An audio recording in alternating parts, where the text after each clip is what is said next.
Today I don't delude myself anymore, and I recognize the signs of disquiet. I'm conscious there's almost nothing left, but also conscious of what is missing, confronting the opaqueness of the present with the fire and fulgor of the past, when I demanded the impossible from life. For then, everything seemed easy. I was taken by emotions that, at the time, were condemnable. For that I hid my passions or I deluded them, pretending to submit, faking to be my contrary, but inside unwilling to accept the limits imposed by my condition as a woman, ambitious as Madame du Châtelet, against the will of Voltaire. Yesterday, inside the volume of poems by Byron, I discovered sonnets I wrote in my first years of exile in London. In them, it is visible both my roots, but also the blooming of the sneaking disobedience in obstinate and continuous growth. How many times did I lose and regain the strength that willed me further, unprotected and determined in pacing the roads of Europe? From that time I have kept the determination that only now, after I mold and consider myself finished, some appreciate as a feature of my character and personality, without them realizing that the fire is still burning in my chest and how I still suffocate in front of mediocrity, refusing to become unworthy in a devastated land where no plant survives amongst the spikes. But did I, in the end, keep too much of myself quiet? Could my life have been any different? The 18 years I was forced to live in the convent of St. Felix in Chelles due to the supreme will of a despot soon made me determined to exist, for by condemning my grandparents Távora to death, by arresting my father in the dungeons of Junqueira and closing my mother up in a monastery with my sister and I, Sebastião, José de Carvalho e Melo thought he could salt the floor of my destiny. Lisbon is a theatre of horrors for a granddaughter of the Távoras.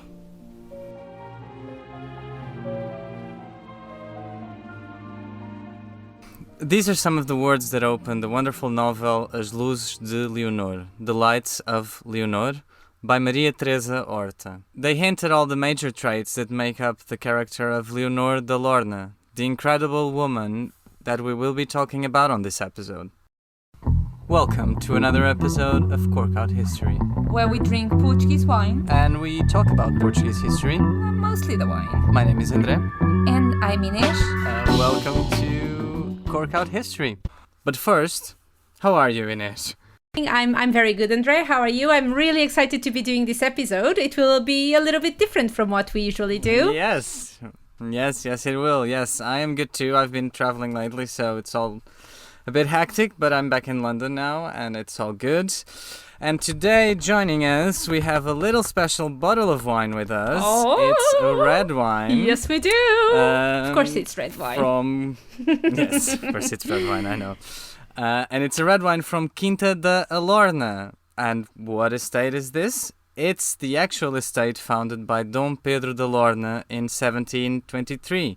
And Dom Pedro de Alorna is the brother of our main character today. How fitting! Yes. That's amazing. And this is a wine. Yeah, this is a wine from 2018 from their estate, and that's in the Tagus River region. So we've drank a few of those already, haven't we? Yeah, we have. And this one is called Marquise de Alorna, which translated is Marquise of Alorna, our one and only Leonor, the one we'll be drinking to today. So let's have a toast. Yes, definitely. Let's have a toast. This is amazing. I can't believe the wine we're drinking is actually named after the person we're going to be speaking about. It's a match made in heaven. Couldn't be any better. No, it's perfect. It really is perfect.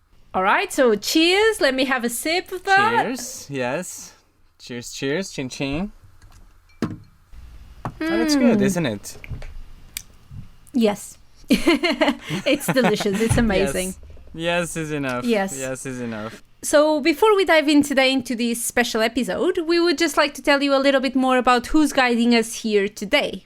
Today we follow the lines of Maria Teresa Horta. Maria Teresa Horta is a Portuguese writer and poet, and she's still active today. And she's also one of the major figures of Portuguese 20th century literature. Once again, very fitting, she is also the great-great-granddaughter of Leonor de Alorna, the woman we're going to be talking about. Yes. So...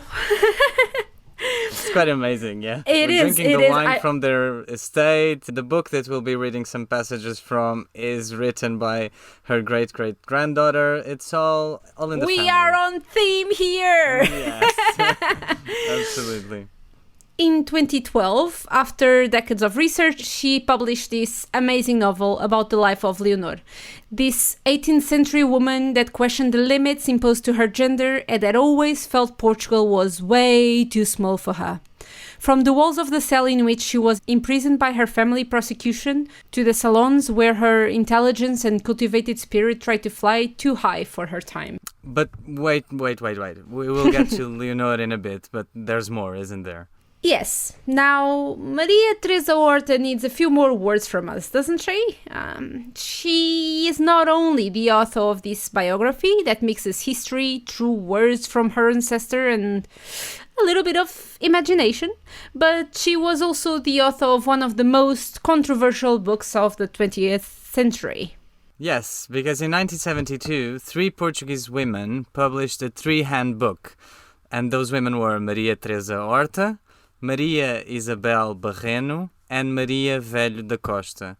They became known, very fittingly, as the 3 Marias, the Três Marias, because they all have the same name. The book that they wrote all together stems from a book called Lettres Portugaises, and that was a book published in France in 1668, and that supposedly contained letters of Mariana Alcoforado, a nun that had fell in love and was heartbroken by the Chevalier de Chamilly. The book that was written by these 3 Marias, based on that one, and we've never known until today who wrote what part of the book, was deemed pornographic and an attempt against morals by the dictatorship in Portugal.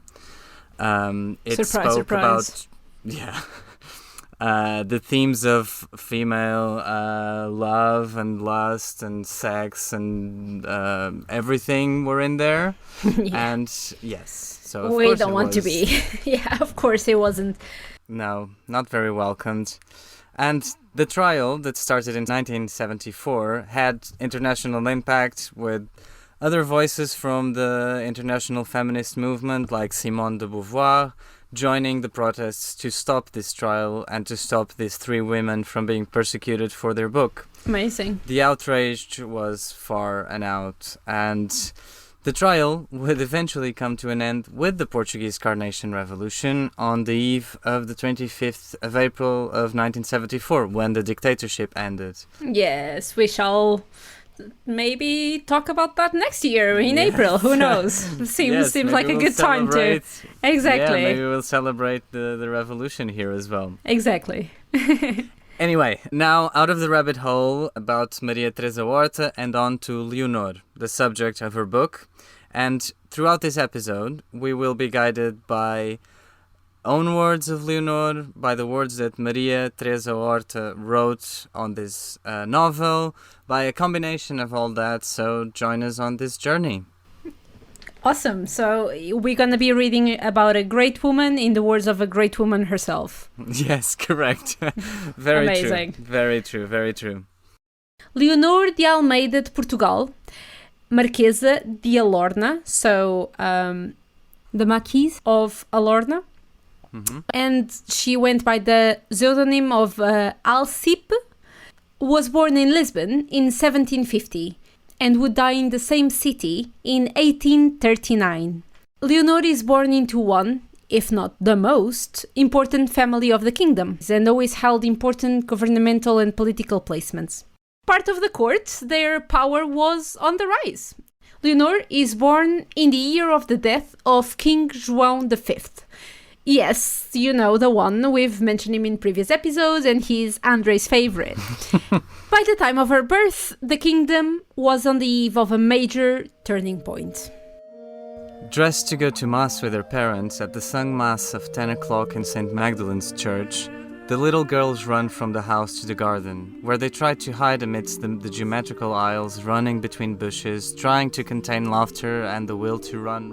Although they feel contrived in their cambria dresses, jewel and foils of clothing making their pace slower, headpieces needed for that first day of November, that soften them but make them sweat, for it seems the peak of summer more than an All Saints' Day heading to winter. Without barely speaking, joyous to be in the outside, they go to the fountain with the marble angels, in which they bathe their hands and small wrists, for just after, splashing one to the other, running around the tilias and cedar trees, close to the walls that separate the hood along the Limoeiro prison, where a prisoner looks at them from the window, fascinated by the light in which the two girls play in the garden of their palace.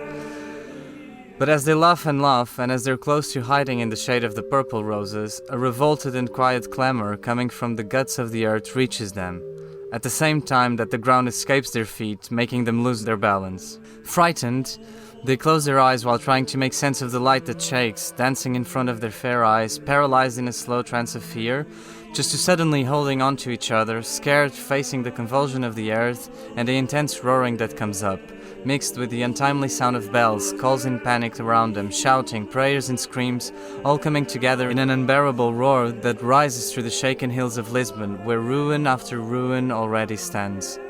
From afar, already a sound comes from the ruins, through where later a tsunami will take whatever little is left. Every time the earth seems to stop, they run more with hope, not able to avoid the cracks in the soil from where a flaming, putrid liquid comes up. Straight away, however, the shaking recommences, taking down, finishing what is yet to be destroyed, and in their fright, they fall, they rise, they get hurt. Unruly hair stuck against their faces, wet by sweat and tears that run mindlessly through them, they try to hold on to whatever they can. "We are going to die," says Maria, and Leonor, for a final effort, pushes her towards their house, while trying to distinguish the path ahead. More instinct than thought, to protect her sister from the horses that run blindly, neighing, stepping on everything as they move, amidst the darkness of the morning that had so recently been bright and clear. In 1755, the city of Lisbon was destroyed by the Great Earthquake of Lisbon. On the morning of Saturday, 1st November, Feast of All Saints, at around 9:40 in the morning. Followed by fires and a tsunami, the earthquake almost completely destroyed Lisbon and the adjoining areas. Seismologists estimate the Lisbon earthquake had a magnitude of 7.7 or greater. There are records of at least two big earthquakes before this one, 1321 and 1531. Yes, following the pattern, a new one should already have happened, but let's not think about that. Yeah, when I used to do guided tours in Lisbon, we always used to talk about the earthquake, of course, because it changed the city so much.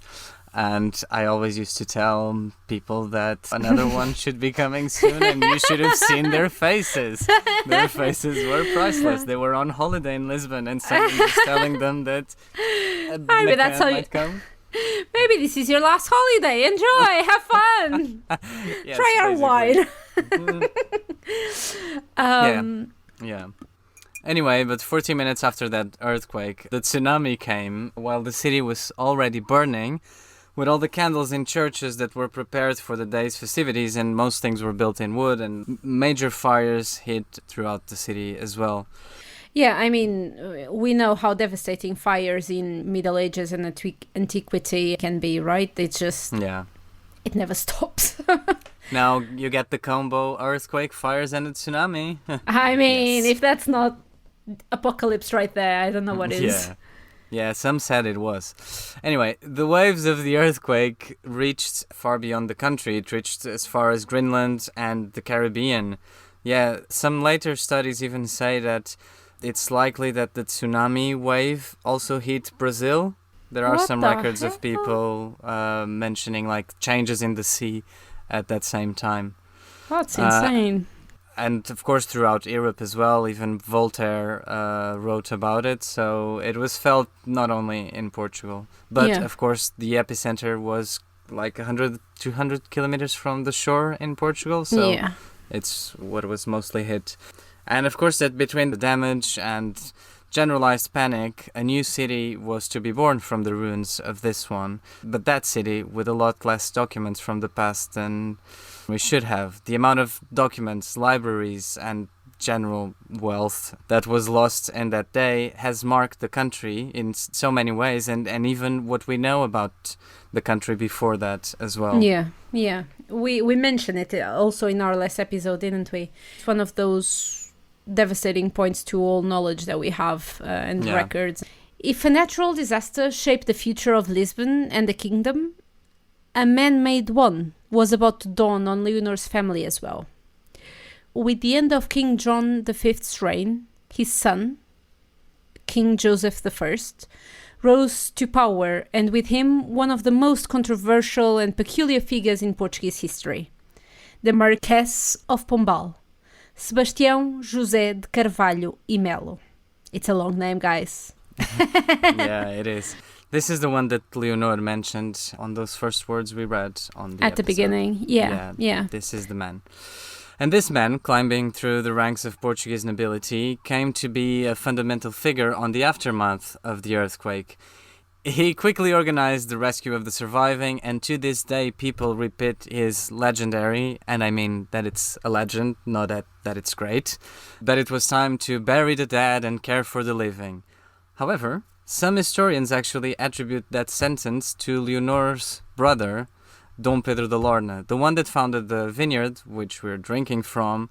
Oh, wow. I had no clue. Yeah, I mean, that's one of the sentences that has made history in Portugal, isn't it? And I think it's just a great example of the pragmatism that the Marquess of Pombal became famous for, and that was absolutely necessary after such a great disaster. Yeah. He's also very connected to that idea of organization and rationalism and all that. But I would like to add a note to say that although the Marquis and his team of architects were responsible for rebuilding the city, the projects of the glory and grandeur in which they decided to do so, opening larger avenues, building a new palace, these were already part of the project of King John V. So I'm not... Of course they were! Listen to me. That's not what I'm doing here. There All were right.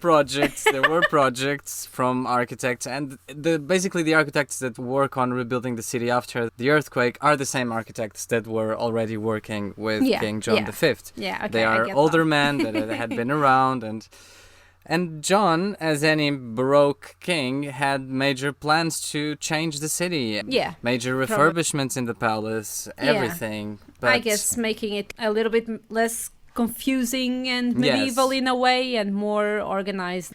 But the opportunity, and I'm with inverted commas because I'm not sure we can call an opportunity to an earthquake that killed 40,000 people, only came after John V, so someone else had to carry his plans. Anyway, this is just my side note. Yeah, all right, but fair enough. Yeah, I imagine that, if you have a city already standing, you might have all these grand plans, but there's really no way that you can, unless you set the city Crash on it fire. all to the ground. Yes, to the ground. I get your point. All right, I'll let it slide. But you have the records and the sources to say that. That's all right. Go on. We do. I do. I can send you links and bibliography if anyone needs. But anyway, of course, that this only surmounted to the importance of the Marquis of Pombal as Joseph I's right hand, and he kept on growing in power and frightening the Portuguese nobility. And not only he changed the city, he also started prosecuting everyone that was in his way, from nobles to monastic orders to the Jesuits. But the most famous trial he ever made happen was the Távoras trial. And yes, the Távoras are Leonor's family. When they tell her the sentence by the court, The Marquis of Távora only raises her head in silence, straightening her pose at the table of the convent where she was arrested. Some think she grew pale when she heard the death penalty. Others say the opposite. With certainty, we only know the words she said. Let it be fast, what must be done. After that, when she tries to know what will happen to her husband and sons, they only tell her, equal in death. No one will ever know if Leonor de Távora cried in silence in her cell that tempestuous night. According to the nuns of her convent, on the next day she still presents her severe and tranquil look, as of always. Only her eyes, a violet blue, although dry and shiny, look the abyss. But the Marquess demands her right of reading her own sentence, a wish that is granted. To the accused Marquess, wife of the accused Francisco de Assis de Távora, for some justified considerations, and withdrawing some deserved ones, in the same stage and there she is to die of natural death, with her head removed from her body, which will then be laid from fire to dust and thrown into the sea. All her possessions and house are to be for the crown. As she reads, only the same comment leaves her lips. Let it be fast, what must be done.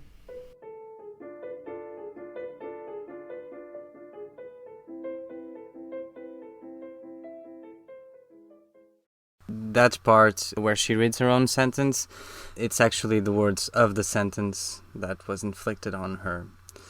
Leonor's father, so the Marquis is Leonor's grandmother, but Leonor's father, who was married to one of the daughters of that other Leonor, was also arrested. Okay. we're gonna put a little genealogical tree in our Instagram so that you can look at. Yeah, I mean, families, because it guys, makes it easier. Yeah. And They're, all the extended family was imprisoned. The direct family was sentenced to death. The extended family was in prison. I saw my husband left the house assaulted by the troops when they came to take him at dawn, while we were still in bed. Me, around in bed without being able to rest, my chest compressed for a fear I did not have a reason for yet, trying to not disturb João, that by my side slept a profound and relaxed sleep, lullabied by a tranquility that until then made sense. But the astounding noise coming from the patio by the entrance gate and under our window woke him up, in a fright, and without a clue taken aback by haunting feelings. And right there he pushed me from his arms, ordering in a rispid tone that wasn't familiar to me until that moment, "Go see the children and don't let them go." Without knowing what I was doing, I took the little Pedro from bed, slept-ridden, when I felt Leonor pulling from my sleeve, making me face her whiteness of caul, the blue eyes filled with questions, while Maria, barefoot and shaking of fear, held my waist. I handed them to their nanny, and I was on the corridor intending to go back to the room I should never have left, when the judge, Eusébio Tavares, that on that day, 13th of September of 1758, would also arrest my brothers and my brother-in-law, showed by my side, prohibiting my steps, without a word showing me the royal decree that authorized him to arrest my husband, signed by Queen Dona Mariana Vitória, that was governing while King Joseph I was recovering from the wounds inflicted on his death attempt that had been kept secret and taken place on the night of the 3rd of September. According to the judge, the Queen had ordered me, as well as my sister, to be detained in our own houses. While they took him, hidden behind me, Leonor watched her dad being taken by coward pushings, she being the one that kept me from falling. What? Why? How? What is the excuse to have a whole family, the most important family of the kingdom, arrested? Arrested, put away, and part of it sentenced to death? So that's the Távora Affair. And the Távora Affair, as it became known, is one of the greatest scandals of Portuguese politics. The grand finale was triggered by an assassination attempt of the king in 1758. But wait, before we get there, what did the Távora family had to do with that? Until this day, we are unsure. But King Joseph I had a mistress, and that mistress was Teresa Leonor, the wife of Luís Bernardo, the heir to the Távora family, son of the Marquise Leonor de Távora and Francisco Assis, Viceroy of India, head of the family. These were the grandparents of Leonor, as we said before, and they were closely tied to the Jesuits. Padre Malagrida was one of the most important Jesuits of the country and was a personal friend. And as we said, they were nothing but one of the most important families in the kingdom. Yeah, so basically they were way too powerful for their own good. Yeah, and also there was that easy connection that could be used of the king being the lover of the daughter-in-law of the big marquise. Yeah, so I guess that was the excuse. The connection was there. There was a connection between the king and the Távoras, and they needed to be gone. So... It's nearly 11:30 on the night of the 3rd of September of 1758. A squalid night with winds that swept her body. Teresa, lying on her naked elbow, watches the king get dressed. She felt him worried the whole time. And she too was scared with the idea of going back home, knowing she was being spied on the whole time and threatened by her parents-in-law, while her husband, Luís Bernardo, didn't even notice her absence. "Why don't you stay a little longer with me?" she asks the king. But King Joseph is impatient. The court is in mourning for the death of his sister, and on occasions as such, he is not supposed to leave the palace. His siegeman, Custódio da Costa, is surprised to see him leave so early, but getting the signal, they start on the way back to the palace. As we moved past the arch, 3 men on horses and with their heads covered came upon us shouting and shooting, this man will later say. It's then that someone asks him if, by any chance, he might have seen someone from the Távora family in there. Startled by the question, Custódio says he didn't even have the chance to see anything more than what he had already declared. It was all so sudden that he only had time to run and take the king with him. That was the night in which Joseph I's attempted assassination took place. Along the way back to the palace, coming from Teresa's arms, 2 or 3 men intercepted the carriage and fired on its occupants. Joseph I was shot in the arm and his driver was badly wounded, but both of them survived. Sebastião de Melo took control of the situation. For days, he kept the attack a secret, initiating an inquiry. Nice and quick.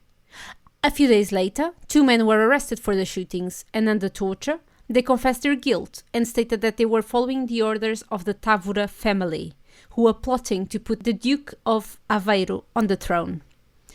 Both men were hanged the following day, even before the attack was made public. Yes, very convenient having someone under torture saying that someone else ordered the attack. And the link there was also that the Távora family, they were the only ones that could know where the king was because they knew that the king was with her, with Teresa. In the following weeks, Leonor of Távora, her husband, and all of their sons, daughters, and grandchildren were imprisoned, as we already said. Other conspirators, or alleged conspirators, like the Duke of Aveiro, the Távora's sons-in-law, the Marquise of Alorna, father of our Leonor, and other counts were arrested with their families. The Jesuit priest, that was personal friend of the Marquise of Távora, was also arrested. All were accused of high treason and attempted regicide. The evidence presented was very simple. The confessions of the executed assassins, the murder weapon that apparently belonged to the Duke, and what I just said, that the Távoras were the only ones that would have known where the king was that night, because they would have known that he was with his mistress, Teresa of Távora. They were promptly sentenced to death, their estates were confiscated by the crown, and their palace in Lisbon was destroyed, with its soil being salted and their name erased from everywhere, and their coat of arms outlawed. I mean, that's dramatic, okay? The soil was salted. I mean, that's a little bit over the top, all right? Yeah, that's how you do the it. name Erase reminds me of, Damnation Memoriae from the Roman times. That's insane. That's okay. They really went the extra step. Oh, goodness. The original sentence ordered the execution of entire families, including women and children. Only the intervention of Queen Mariana and Maria Francisca, the heiress to the throne, saved most of them. The Marquise, however, was not spared. She and the other defendants sentenced to death were publicly tortured and executed on January 13th, 1759, in a field near Lisbon.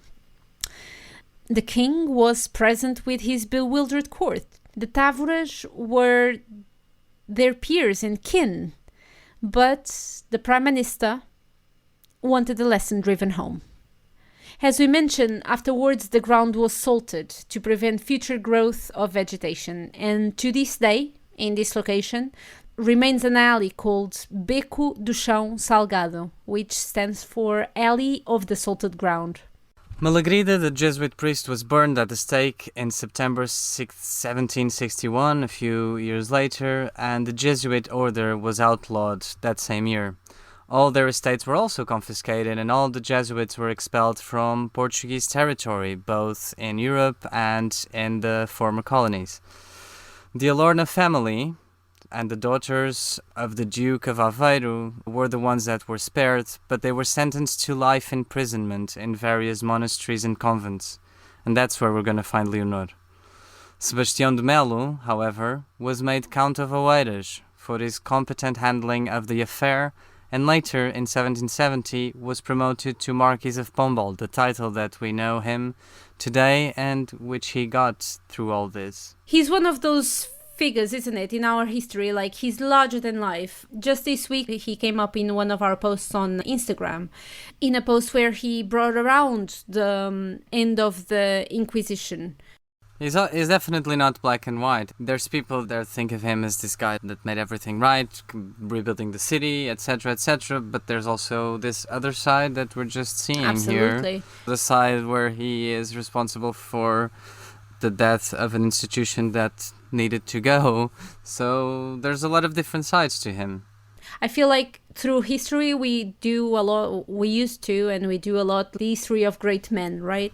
Yeah. And he's one of those great men, and that's not necessarily the way that we want to keep looking at history.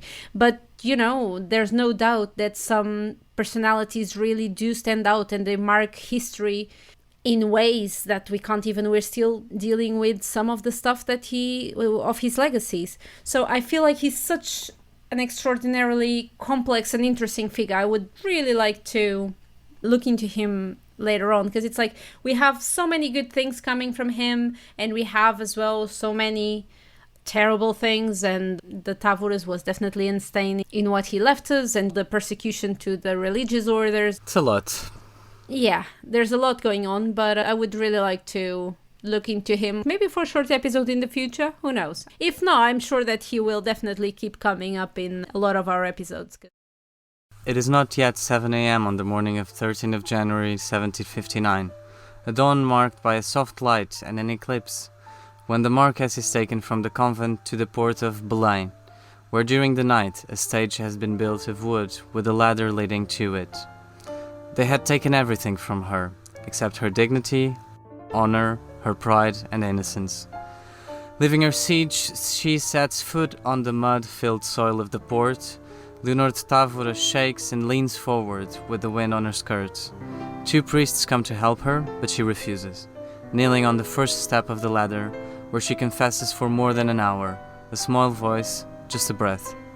And slowly she is calmer, despite her nerves, the tension, the fright that hits her. No one can defend her now, she is alone. Then she gets up, followed by the priests. She climbs to where the undertakers with their masks await. She faces them with her burning clear eyes, not seeing their faces behind the mask, but knowing that they draw their eyes to the floor, the three of them architects of her death.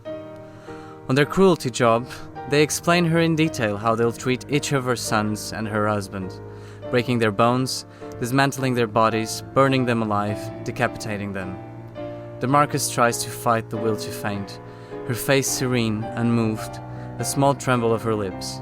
She bites her lips and says firmly, "May God grant them that they know how to die as who they were." Around her, the crowds start gathering to see closer, shouting insults to her. After the undertaker removes her cloth, she is sat on the chair, and with her tied hands she tries to fix her skirt, being unable to do so, stepping her foot on it. And when they move closer, trying to undress her, she feels a despise so great that the crowd hears her shout, "Do not discompose me." And those are her last words. To this day, many discuss if this whole affair was an orchestrated move. For me, it's very clear, yes, it was. This move not only allowed him to move further up, but also to send a message to every family of the country. The Marquess was the one and true power of the kingdom. The Jesuits were gone, and the most important family of the kingdom burned to the ground. This meant that the first 18 years of Leonor's life were spent locked in the convent of Chelas.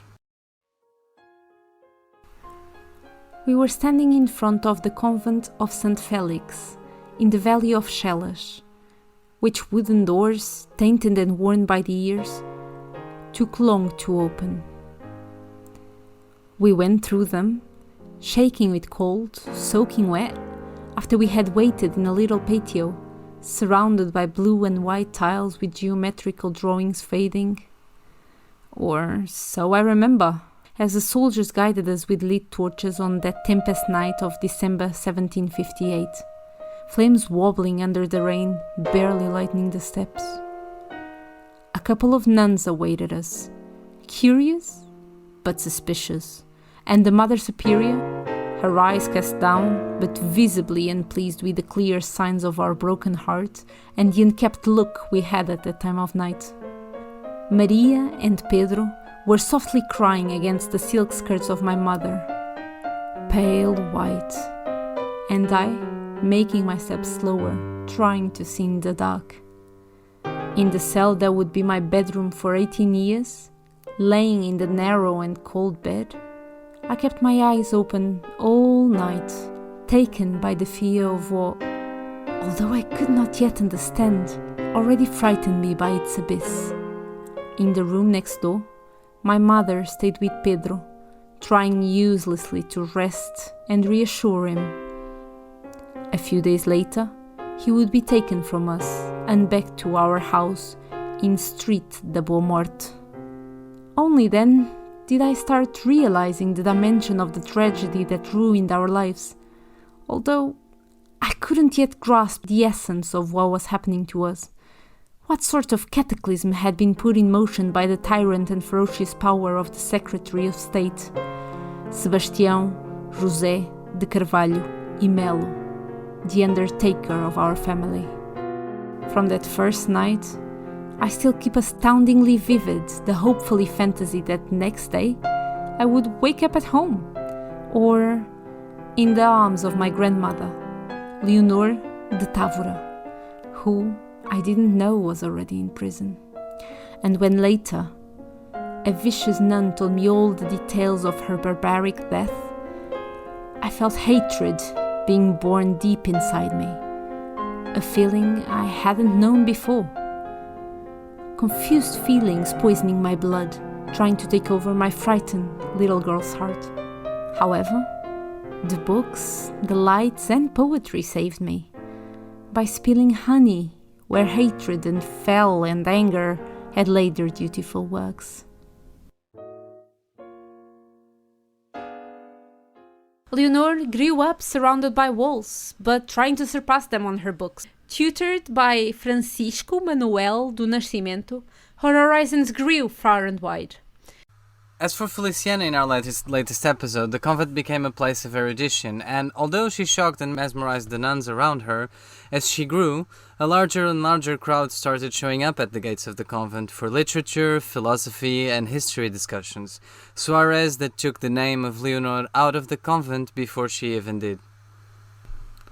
There was a deep valley carved between those that came from the side of the light, bringing silk, satin, and perfumes from the palaces, balls, and saloons, and Maria and Leonor, stuck inside of darkness and shadow, drawing her modest dresses through the floor. From that time on, the doors of the convent of Chelas, with the fascinated support of some of the nuns, especially the younger ones, the poetic discussions, the literature debates, the dissertations about astronomy and botanic, mathematics and philosophy started. The education of women. In a fast turmoil, Leonor suppressed the limits and margins. She broke stereotypes and quickly left the most profound anonymity to be talked and discussed in the saloons. She reached the court, her fame and erudition, as well as copies of her poems, with her name going from mouth to mouth, by the unusual fact of being woman, cultivated, talented, and intelligent. All the while, in the saloons of Lisbon, she was regarded with admiration for her beauty, while at the same time highlighted the unwary of her knowledge, both in literature, humanities, or sciences. Curious with all this enthusiasm, but worried for the fact that this was stemming from a family he thought he had annihilated, Sebastião José de Carvalho e Melo urged the archbishop to harden his power in the convent and find someone that would be willing to, day and night, spy on the eldest daughter of the Marquise of Alorna. It's really like a dog with a bone, Yes, isn't it? he is. Doesn't leave them alone. It was also still at the convent that another event would shape Leonor's life. I walked to the gates of the convent of Chelas for the first time, attracted by the fame of intelligence and beauty of Leonor de Almeida. Although I know some of her enthusiastic admirers, I came alone, and for that I was ill at ease. But as I am a cousin of the Count of Lippe, familiar with the Mother Superior, I was welcomed by the nuns, and hence why I was coldly regarded by the daughters of Alorna. Persistent, I insisted on coming back. Oh, Sir Count of Oyenhausen, looks like you've got the taste for the poems. They told me yesterday in French in an ironical fashion. And surprise, the Count of Oyenhausen would, in time, become her husband. Leonor leaves then the convent in 1777, and yet again the country had just started changing. You're gonna love this one. The Queen Mariana Vitória takes on the regency of Portugal on the 29th November 1776. After signing the necessary documents, sumptuously paramented, she walks to the king's chambers where she enters quietly. With a single gesture, she orders everyone to leave the royal bed. Only then she inclines herself over the bed, in which her husband dies devoured by pain and several apoplexies that have paralyzed him. She does not say a word. She does not offer a consoling gesture. Does not touch him. Does not caress him. With a lost gaze, she thinks of how he took her far too young, and how, indifferent to her feelings, throughout the years he had abandoned her body and her love, trading her for others. Above all, the new Marquise, Teresa de Távora, supreme humiliation, from which she had never had revenge. She curves further and tells him, I am the Queen.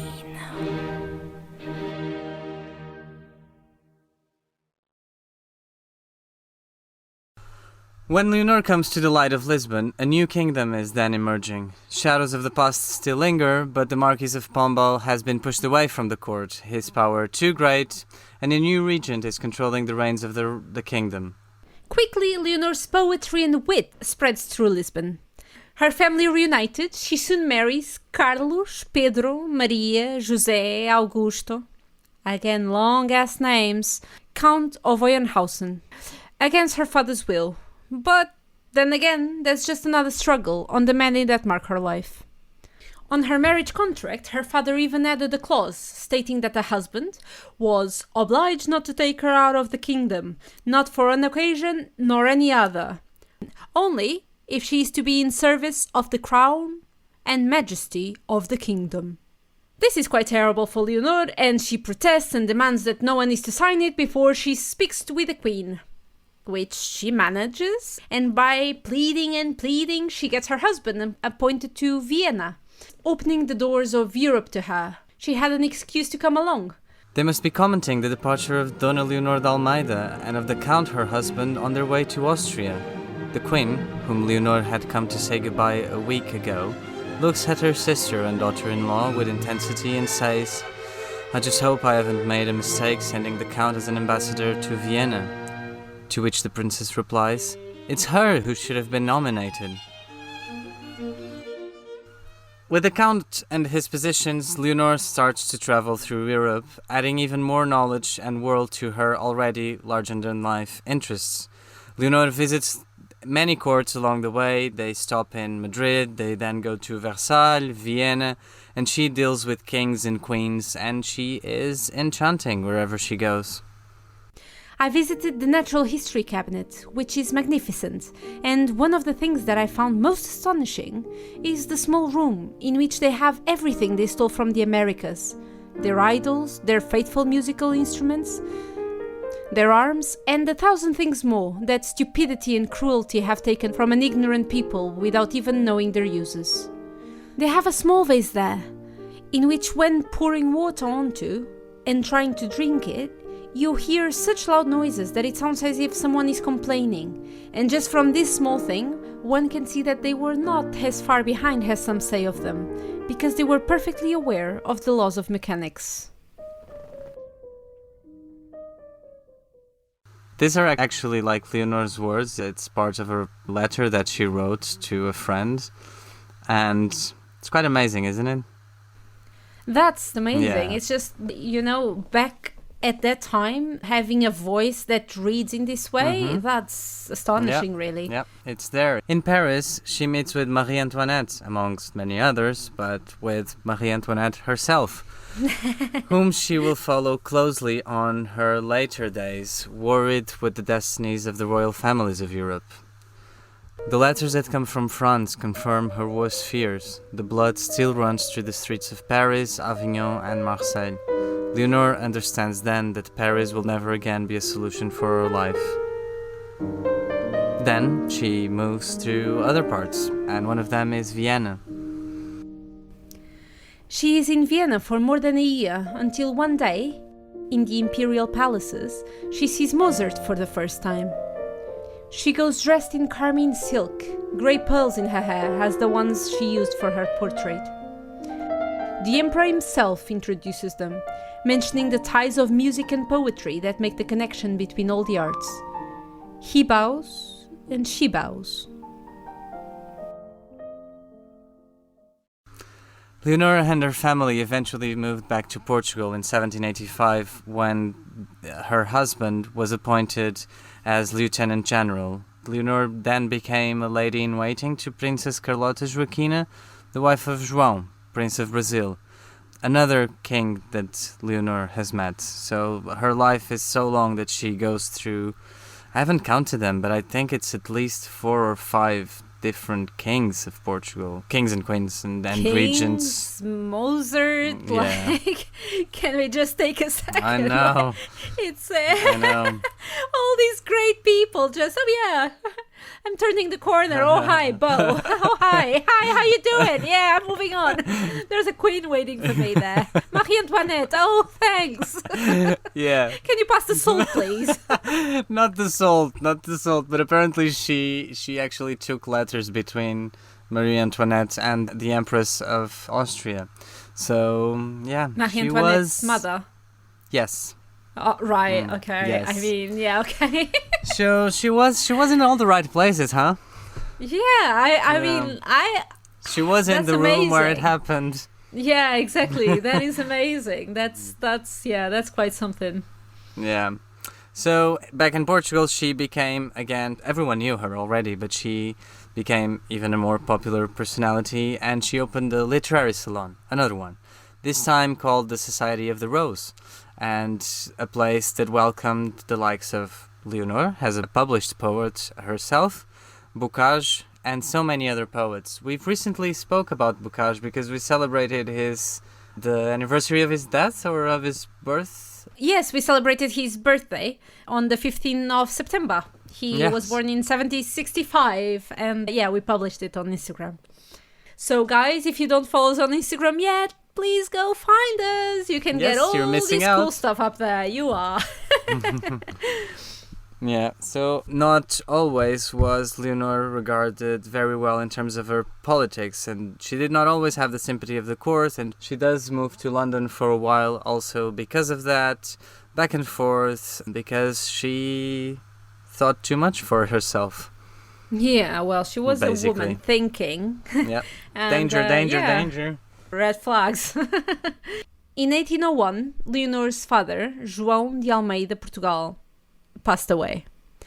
Her brother, Pedro de Almeida, succeeded her father as Marquise of Alorna. Leonor took her family to London, where she stayed in the palace of the Portuguese ambassador to the United Kingdom. Upon arrival, Leonor received news that the War of the Oranges had erupted. Another world was about to be born. And there she was, still seeing worlds being born. In 1813, when her brother died without descendants, Leonor became the rightful heir to their title. In order to acquire the title and all the properties, she had to come back to Portugal, return, and had a recognition from the Prince Regent, João, Prince of Brazil. When the recognition finally came, Leonor officially became Marquise of Alorna, the one and only. Wow. Yeah. Spanning almost over a century, as we said, Leonor's life could give us many episodes, allowing us to dive in things like the earthquake, the rule of terror of the Marquis of Pombal, the reconstruction of Lisbon, the French Revolution, the Napoleonic Wars, the constitutional courts that she still sees when the country is moving towards a constitutional monarchy, etc., etc., etc. Oh yeah, we didn't really mention the French Revolution or the invasions. No, we just said that Marie Antoinette and the blood in the streets of France. But yeah, that happened too, and Leonor was also a witness to all of that. Right, yeah, and that impacted in Portugal greatly as well. Yes, we'll have to get there, but it was impossible to go on to Napoleonic Wars and invasions right now, because otherwise this would be a whole series. Yeah, we already tapped into the earthquake and the Marquis of Pombal and stuff. Yeah, sure, okay. We promise here that we will go over the Napoleonic Wars in Portugal at some point. Eventually. Yeah. We'll get everywhere, don't worry. Yes. Her life is really an extraordinary one that was always marked by this desire of going further and knowing more and writing things that women should, and trying to conquer a freedom that her position allowed her to or not. She kind of marks the frontier between the Portugal that comes from the Baroque period and then the emergence of the Enlightenment and the turmoil between kingdoms past and constitutions to come. She is in the midst of all that. Her poetry, translations, and letters, everything that she did, is collected in a 6-volume work that's entitled Obras Poéticas, poetry works, but it includes a bit of everything, and that was only published later, but she did publish a lot in her life. And in her own words, on the 30th of May of 1778, 1 year after I left the convent, Voltaire died. With him, I remembered fearing that the Enlightenment would also die. I wrote, "It's not of more light that my soul needs." But, truth be told, it was from it and its philosophy that I had built my existence and thought.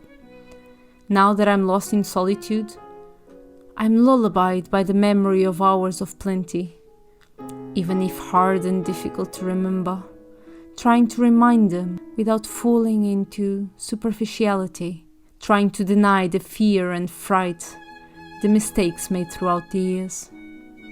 From the first weeks out of the convent, I remember with more intensity the joy of freedom, but also the awkwardness of open windows, of doors with no locks, of open spaces without jails. Freedom gave me vertigo. And in that vertigo, I met the balls in court, the concerts, the serenades, the theatre plays that I had never seen before. But mostly, the success of the assemblies and soirees in our home, with less nobles and more artists and poets. My marriage with Carlos Augusto marked the beginning of a new existence that allowed me to travel as far as I could then wish, taking me from Portugal, introducing me to a whole new world. To marry him, I had to defy my parents, using persistence and ability. Today I know that it was only through the protection of Queen Maria that I was allowed to marry. I was tempestuous and impatient, wishing from others more than they could give me. Maybe that's why they labeled me selfish, unbearable, ruthless, as my grandmother Leonor.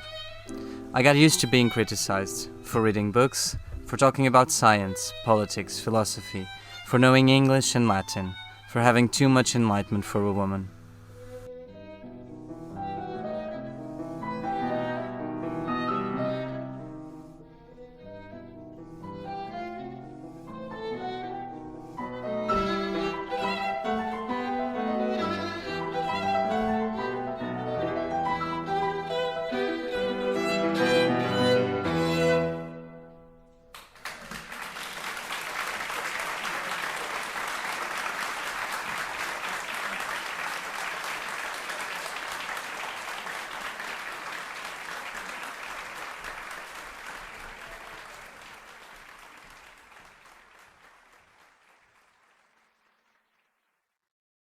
And this is where I'll stop for now. Join us on the next episode. Until then, you can find us on Instagram and Facebook at Corkout History Pod, where you can reach out to us, let us know your thoughts, and discover more about the episodes. Don't forget to rate and subscribe wherever you're listening to us. Your comments really are crucial so that more people can find us.